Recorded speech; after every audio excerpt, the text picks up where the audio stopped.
Bon mercredi, mesdames, messieurs. En manchette ce soir, nouveau festival à Ville-Marie, alors que la rue Sainte-Anne est célébrée. C'est fou l'achalandage monstre qui Lyon s'attendait zéro à ça. Comme tu l'as dit, c'est une première édition, donc on savait pas trop à quoi s'attendre. Les gens sont au rendez-vous, on est vraiment satisfaits. La saison des marchés publics est débutée au Témiscamingue.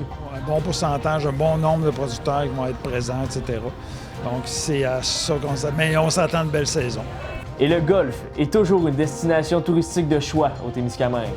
En fait, le début de saison, c'est comme partout ailleurs. On était 3 semaines retardés. Par contre, dès que le beau temps est arrivé, là, les golfeurs sont sortis. Ici Colin Boucher et bienvenue à votre Info Témis.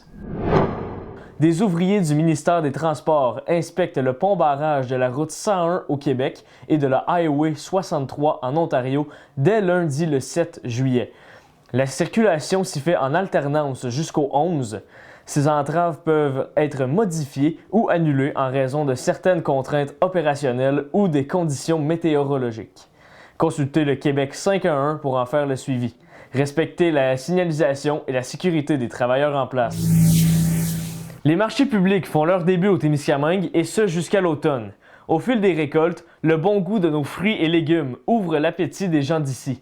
Le coordonnateur du site, Richard Dessureau, nous parle de la saison qui s'amorce. Monsieur Dessureau, début de saison ici au marché public de Ville-Marie. Comment est-ce qu'on appréhende ça, là, ce début de saison ici au marché public? Bien, comme à tous les ans, début de saison, on se demande toujours quelle saison on va avoir, est-ce que la population va être au rendez-vous, est-ce qu'on va faire des bonnes ventes, est-ce qu'on va avoir comme responsable, est-ce qu'on va avoir aussi un bon pourcentage, un bon nombre de producteurs qui vont être présents, etc. Donc, c'est à ça qu'on s'attend. Mais on s'attend à une belle saison. Justement, parlons du contexte un peu politique et le fait que les gens sont peut-être plus enclins à acheter local. Est-ce que c'est quelque chose qui vous motive encore plus cette année? Bien, ça va être la vérification finalement cette année avec le portefeuille. Donc, les gens parlent beaucoup, mais là, c'est là qu'on va voir s'ils vont dépenser plus au marché que les autres années ou comme en période de pandémie. En période de pandémie, on a augmenté facilement le revenu global du marché ici de tous les exposants de 30 % facile. Là, ça a diminué un peu. Là, avec le contexte politique, on espère que ça va se rétablir. Parlez-nous un peu des artisans. Là. On a combien de tables? Comment ça marche? Comment ça marche ici au marché public avec les artisans? Bien, les artisans, ici, on a 11 places à l'intérieur de notre chapiteau permanent et on rajoute des chapiteaux temporaires quand on a des besoins particuliers, quand on a plus de monde. Les coûts sont de 50 $ par kiosque par marché public et une saison complète, c'est 300 $. On fournit les tables, les chaises, le chapiteau, bien entendu, la promotion, la publicité en conséquence à la radio et aussi dans les médias sociaux. Donc, parlez-nous un peu là, de ces nouveautés ici au marché public. Est-ce qu'on a des nouveaux artisans? Est-ce qu'on a de nouveaux concepts? Comment ça marche? Donc, dans un marché public, il est normal qu'à tous les ans ou après une période, on perd des producteurs qui vont ailleurs, qui cessent leur activité, etc., et qu'on en gagne. Cette année, on avait perdu dans le courant de l'hiver et on a retrouvé de nouveaux producteurs, dont, exemple, Terroir Yogo, qui est Louis-Philippe Marquis-Bain de La Force, qui est un producteur de bœuf Wagyu et aussi de porc sauvage, avec des variétés, des races sélectionnées en conséquence. Nous avons des producteurs, pas des producteurs, mais des artisans de bijoux et de savon. Donc, on avait perdu des artisans, on a retrouvé des artisans qui nous viennent de Rouyn-Noranda. Nous avons aussi, comme toujours, les producteurs réguliers. Je prends Ferme Norvie, je Ferme des Pins, Ferme Riche-Pin, Domaine des Ducs, bien entendu, il ne faut pas l'oublier, c'est très important. Donc, mais on retrouve de nouveaux producteurs, donc des nouveautés à découvrir en venant au marché public de Ville-Marie. Merci beaucoup, Richard. Je vous remercie. Monsieur Marquis, c'est votre première expérience ici au marché public. Comment on se sent là, en ce début de saison? Je me sens très bien. Je suis très fier de présenter mon produit. Du bon Wagyu du Témiscamingue. Élevé 100% naturel.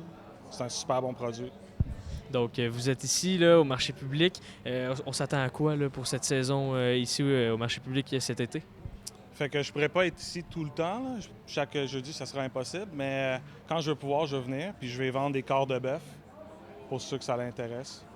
Qu'est-ce qui vous motive à venir faire, là? Parce que vous venez de la force, là, c'est quand même, c'est pas à la porte à côté, là. Qu'est-ce qui vous motive à venir ici vendre vos produits?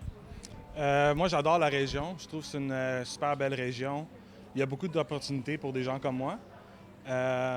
Puis j'ai la pêche, je peux produire la qualité de bœuf que je veux. Puis c'est juste comme on a dit, là, c'est les problèmes d'abattage, là. Mais là, on a abattu un abattoir fédéral, fait qu'on est en mesure de vendre ici au marché public. Merci beaucoup, M. Marquis. La municipalité de Guérin peut démolir son vieux garage. Construit il y a plus de 55 ans, le bâtiment doit être remplacé par un nouvel édifice d'ici les 6 prochains mois. La municipalité Témiscamingue reçoit 1 276 540 $, incluant un boni d'un peu plus de 100 000 $ pour l'utilisation de bois dans sa structure. Situé au 527 rue du Parc, le bâtiment d'un étage aura une superficie approximative de 245 mètres carrés. Il doit inclure 2 aires de garage comprenant chacune une porte et une baie de stationnement, une salle de lavage, un vestiaire aménagé en salle de repos, ainsi que des espaces utilitaires. Selon la ministre des Affaires municipales, André Laforêt, le nouveau garage permettra d'optimiser les services publics au bénéfice de toute la communauté. Pour le député de Rouyn-Noranda-Témiscamingue, Daniel Bernard, en investissant dans la construction de nouveaux garages, Québec contribue non seulement à renforcer les services municipaux, mais aussi à appuyer le travail du personnel sur le terrain. Le maire de Guérin, Roger Boutillette, croit que le nouveau garage municipal représente une avancée significative pour la communauté. Il permet l'efficacité des services municipaux et est un investissement dans l'avenir de Guérin. Le site historique d'Obadjiwan Fort Témiscamingue connaît de forts moments pour entamer sa saison estivale. Site de spectacle en plein air, confection d'un kayak en écorce avec Kyle Paulson Chevrier et différents ateliers de création de tout genre sont au rendez-vous pour l'été. Nous avons discuté avec Stéphanie Fortin et Simon Laqueur, deux coordonnateurs du site historique. Vous êtes les deux têtes d'affiche là, ici à Fort-Témiscamingue. Parlez-moi un peu de votre début de saison ici au Fort-Témiscamingue. Qu'est-ce que ça a apporté, là? Bien, c'est un début de saison qui est très prometteur. On a reçu plusieurs groupes scolaires là, en mois de juin. Puis là, c'est ouvert au public depuis le 21 juin. Donc, je dirais que ça un bon départ. Puis surtout qu'on a un laissez-passer pour un Canada fort. C'est une annonce du gouvernement fédéral. Gratuité pour tous, pour toute la saison, jusqu'au 1er septembre. Un gros bonus, la gratuité, là, j'imagine. Oui, absolument. Puis, s'ajoute à ça, la MRC de Témiscamingue offre un rabais de 50 % aux résidents du Témiscamingue. Puis nous, on l'applique pour les visites guidées. Donc, les gens qui veulent bénéficier d'une visite guidée, les résidents du Témiscamingue ont accès à ce rabais. Mais c'est super, ça. Concernant le début de saison, on va y aller plus vers l'avenir. Qu'est-ce que le reste de la saison réserve ici à Fort-Témiscamingue, Stéphanie?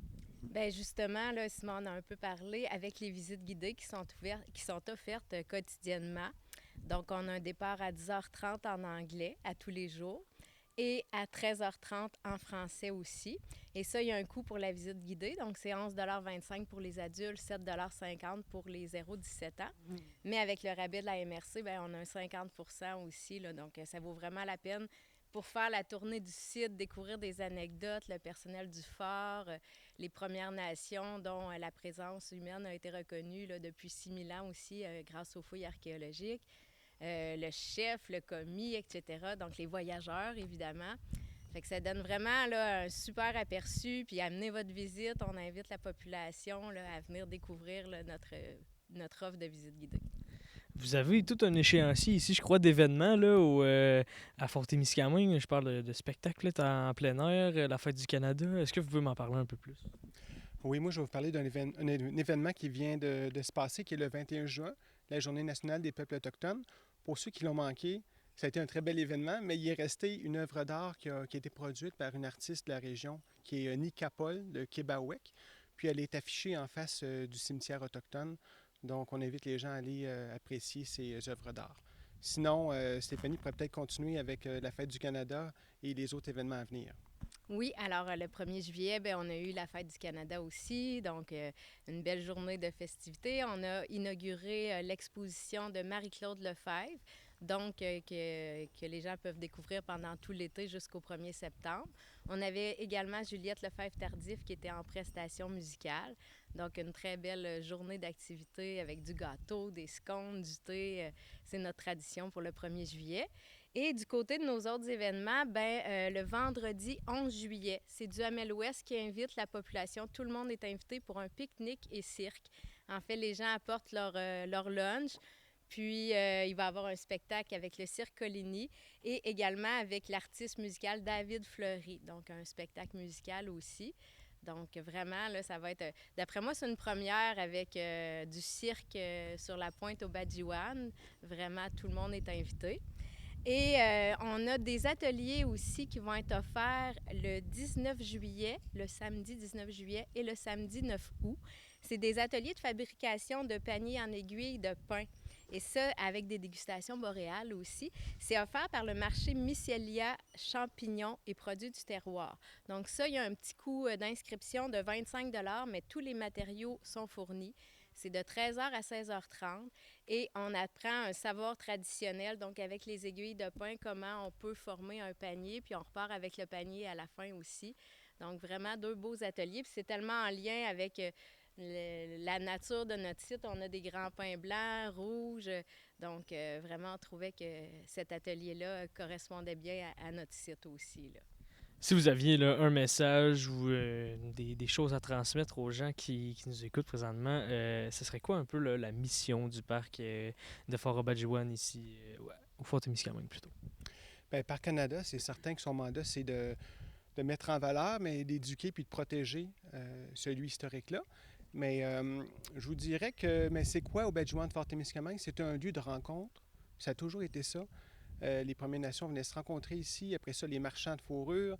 Puis encore, nous, on rencontre, c'est les touristes aujourd'hui. Donc, lieu de rencontre et de partage. C'est un peu ce qui résume. Puis, je ne voulais pas passer aux côtés de Carl Chevrier, qui est un artiste de Témiscamingue First Nation. Ça fait plusieurs années qu'il travaille ici avec nous, puis il est encore ici cet été. Profitez-en, il est très, très généreux. Là. Il partage son savoir sur la confection de canaux d'écorce. Puis là, cette année, il veut construire un kayak en écorce de bouleau. C'est un beau défi qui s'est donné, puis je pense que les gens gagneraient à venir voir ça. Merci beaucoup à vous deux. Merci. Bien, merci beaucoup. Duhamel Ouest s'associe au lieu historique national d'Obadjiwan Fort-Témiscamingue et à l'organisme Les Amis du Vieux-Fort pour inviter la population à une activité familiale gratuite dans un cadre enchanteur ce vendredi 11 juillet dès 17h sur le site touristique du 834 Chemin du Vieux-Fort à Duhamel-Ouest. Les partenaires de l'activité souhaitent faire vivre le site autrement en valorisant ses forces naturelles, la plage, la forêt enchantée, les sentiers et les bâtiments patrimoniaux.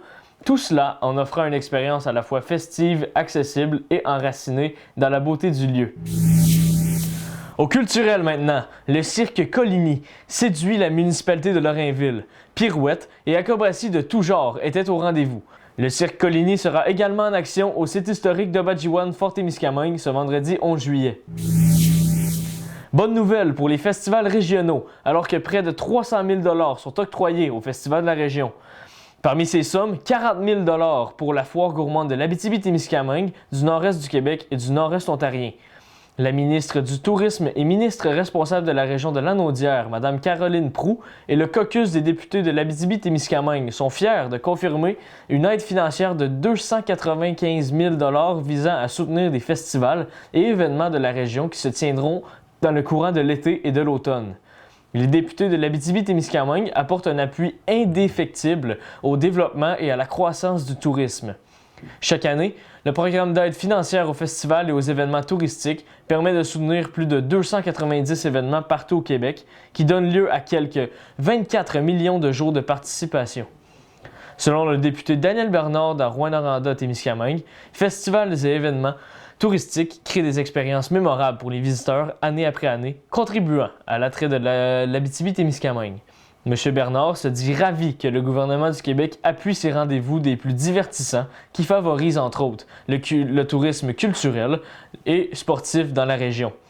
Il souhaite que les festivaliers parcourent les environs pour découvrir notamment les saveurs locales et profiter de l'accueil chaleureux de la population. Poursuivons avec Ville-Marie et ses citoyens qui ont vécu la première de l'activité Sainte-Anne en fête au courant de la fin de semaine dernière. Carrefour piétonnier, marchands en vente trottoir et célébration du commerce de la ville sont appréciés. Nous nous sommes plongés au cœur de cette nouvelle fête commerciale. Entrevue avec Audrey Pelchat et Nicolas Bergeron, les responsables de l'événement. Nicolas, tout un événement ici, une grande première pour la rue Sainte-Anne en fête. D'où est venue cette idée-là de faire de la rue Sainte-Anne un peu un festival comme ça, là? Bien, en fait, c'est un des conseillers de la ville qui nous a approchés, qui avait un peu le rêve de faire ça. Puis il nous a remis ça un peu entre les mains parce qu'il voulait que ce soit les commerçants qui le prennent en main. Puis en jasant avec, entre autres, le Reflet, bien, on a décidé qu'on embarquait dans l'aventure et qu'on allait créer quelque chose pour Ville-Marie. Peux-tu me parler un peu des étapes qui ont mené à ça, le processus qui a mené à tout ça, là, ce festival, et pourquoi on est ici présentement? Bien, on a commencé à en jaser à l'automne passé. Le but, c'était un peu de ramener un peu l'esprit communautaire, créer quelque chose dans notre milieu. On veut remettre de la vie au centre-ville de Ville-Marie. On s'est assis les commerçants ensemble, on a discuté des idées, qu'est-ce qui pouvait être fait. Puis la ville a embarqué avec nous là, dans le choix des spectacles et de nous aider à organiser cette partie-là de la fin de semaine. Il y a quand même beaucoup de monde ici, là, présentement, sur la rue Sainte-Anne, ce vendredi soir. Qu'est-ce que tu en penses de la participation des gens? Comment tu es satisfait un peu? Bien, en fait, on est vraiment agréablement surpris. On est très contents. Depuis ce matin, les gens ils viennent, ils s'amusent, ils profitent des installations, du beau temps, de la nourriture. Puis là, il y a beaucoup de personnes pour le spectacle ce soir. Fait qu'on est vraiment très, très contents. En terminant, Nicolas, est-ce qu'on pense le refaire, ce festival ou ce rassemblement ici au centre-ville de Ville-Marie? Je peux t'assurer qu'on va le refaire. On va le refaire. Parfait. Merci beaucoup, Nicolas. Ça fait plaisir. Donc, Audrey, tu es une des organisatrices ici de cet événement, la première de la rue Sainte-Anne en fête. Comment on se sent, là, alors que l'événement se déroule? Vraiment contente, vraiment excitée. C'est fou l'achalandage monstre on s'attendait zéro à ça. Comme tu l'as dit, c'est une première édition, donc on savait pas trop à quoi s'attendre. Les gens sont au rendez-vous, on est vraiment satisfaits. Est-ce que ça a été dur se rendre ici aujourd'hui? Comment? Parle-moi un peu des étapes ou du processus là, de tout ça. Ça a été un long processus. On a commencé à s'en parler en octobre, que ce serait le fun de revitaliser la rue. Donc, on a commencé à prendre le pouls des commerçants de la rue. Ensuite, en janvier, février, ben là, ça a été relancé les gens. Est-ce qu'on fait quelque chose? Qu'est-ce qu'on fait? Donc là, on s'est assis avec la ville de Ville-Marie. Qu'est-ce qu'on peut faire avec vous? Qu'est-ce que vous pouvez nous aider à faire? Donc, c'est là que Guillaume Gonzalez est arrivé en disant on offre des shows à la Seine-du-Lac. On pourrait offrir un show à la place à la rue Sainte-Anne. Donc, on a choisi les dates et là, ça en est écoulé. Bon, la participation avec GoSport, on a travaillé beaucoup avec lui, avec Nicolas. Puis les autres là, qui se sont ajoutés au lot, là, la Gauloise, puis c'est ça. Mis à part le fait de revitaliser le centre-ville, est-ce qu'il y aurait d'autres motifs, d'autres motivations pour faire ce festival-là? Faire voir nos commerces. On parle beaucoup d'achat local, à quel point c'est important. Nous, à la boutique Sensat, on n'a que des produits de l'Abitibi-Témiscamingue. Donc, on trouve ça important que les gens nous connaissent. On s'est dit que ça serait une bonne façon de se faire connaître. Ensuite, ben oui, revitaliser la rue, montrer qu'on peut être festif aussi à Ville-Marie. Oui, à Ville-Marie, il y a la foire gourmande, mais Ville-Marie, c'est beau, c'est grandiose. On veut le mettre de l'avant. En terminant, Audrey, peux-tu me parler un peu du groupe qui sont là présentement, là, ici, qui sont en train de jouer, là? Oui, donc c'est Code Kidam, c'est 3 gars de Val-d'Or, sont super bons, motivés, sont venus me voir tantôt, puis sont super sympathiques, là, donc ils jouent un petit peu du rock, du folk, un très bon show.